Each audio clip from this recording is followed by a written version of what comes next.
할렐루야, 반갑습니다. 오늘 하루도 여러분 주님이 채워주시는 평강과 하나님의 그 은혜와 능력으로 힘찬 하루를 살아내시기를 바랍니다. 오늘은 시편 105편 1절로 45절의 말씀을 가지고 진리이자 약속의 말씀이라는 주제로 우리가 말씀을 나누어 봅니다. 이 시편은 이스라엘 백성이 바빌론 포로에서 돌아와서 나라를 복구하기 시작한 때에 이 돌아온 백성들을 격려하기 위해서 기록한 시입니다.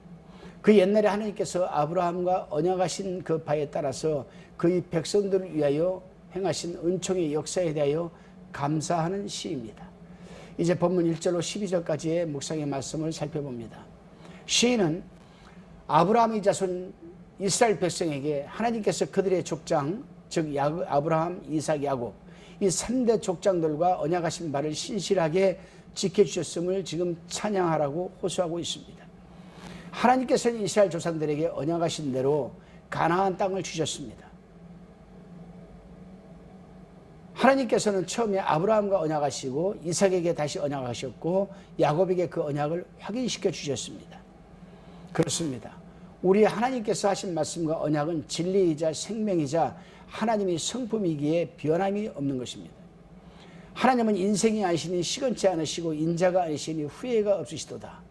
어찌 그 말씀하신 바를 행치 않으시며 하신 말씀을 실행치 않으시랴. 민수기 23장 9절 그 말씀대로의 하나님이십니다. 그래서 하나님의 언약의 이 말씀은 진리이고 생명이기 때문에 오늘날도 우리에게 유효한 약속의 말씀입니다. 다시금 본문 13절로 24절까지의 말씀 내용입니다. 시인은 이스라엘 족장들이 이곳저곳으로 나그네 되어 다닐 때에 하나님께서 인도해 주셨음을 지금 말하고 있습니다. 그들은 이 나라에서 다른 민족에게로 유리하였다라고 하고 있는데 이것은 아브라함과 이삭이 애굽으로 갔다가 돌아오고 야곱이 수리아로 가고 나중에 애굽에도 갔었음을 지금 말하고 있습니다.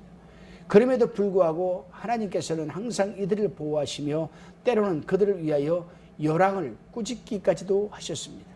그렇습니다. 하나님께서는 강한 자가 약한 자를 억압하고 해하는 것을 용납하지 않으십니다.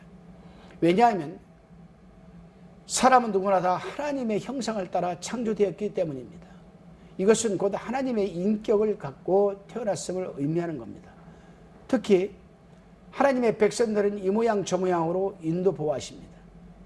또한 하나님이 백성들을 보호하기 위해서 악한 자들을 꾸짖기도 하십니다. 그러나 그 모든 백성에게 다 그렇게 하시는 것은 결코 아닙니다.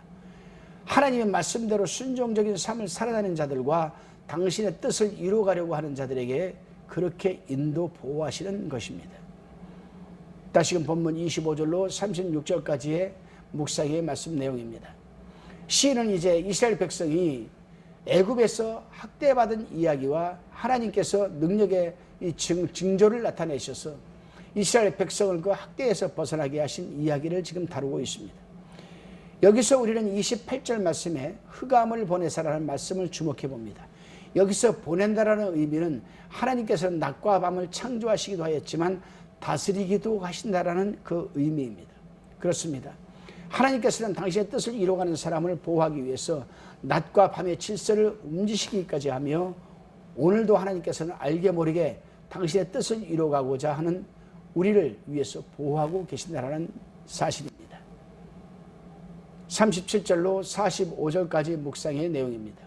시인은 이스라엘 백성이 애굽에서 해방되어 나와서 광야에서 방랑생활을 한 이야기와 약속의 땅인 가나안으로 들어간 과정의 역사를 지금 기술하고 있습니다. 이와 같이 하나님께서는 이스라엘 백성을 약속의 땅으로 인도하셨고 그들이 거기서 살게 하신 것은 아브라함과 맺으신 언약 때문이라고 42절에서 말하고 있습니다. 그렇다면 시인은 무슨 목적으로 하나님의 긴 역사의 과정을 지금 말하고 있는 것일까? 그것은 바로 45절 말씀대로 이는 저희로 그 율례를 지키며 그 법을 쫓게 하려 하심이다라고 지금 말하고 있습니다. 어떤 언약이나 다 그런 것과 마찬가지로 하나님의 언약에는 조건이 붙습니다.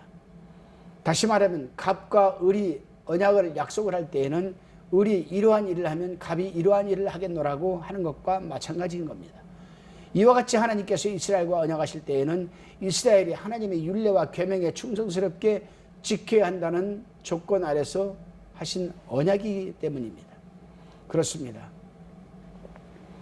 하나님과 당신의 백성과의 관계는 언제나 언약에 근거해 있는 것입니다. 왜 그렇습니까? 하나님께서 이스라엘 백성을 새 땅인 가나안으로 인도하신 것은 그들로 하여금 애굽에서는 늘 보고 듣던 우상 숭배나 그 밖에 죄를 지을 유혹을 떠나서 하나님의 뜻에 따라 하나님의 영광을 돌리며 살도록 하기 위해서입니다. 오늘날도 이러한 하나님의 언약의 근거와 조건은 우리에게도 동일하게 유효한 것입니다. 오늘 하루도 성도 여러분에게 하나님의 동일한 언약이 유효하시기를 기도합니다. 기도드리시겠습니다. 주님, 하나님의 언약은 곧 축복의 말씀이자 또 약속이고 생명임을 믿습니다.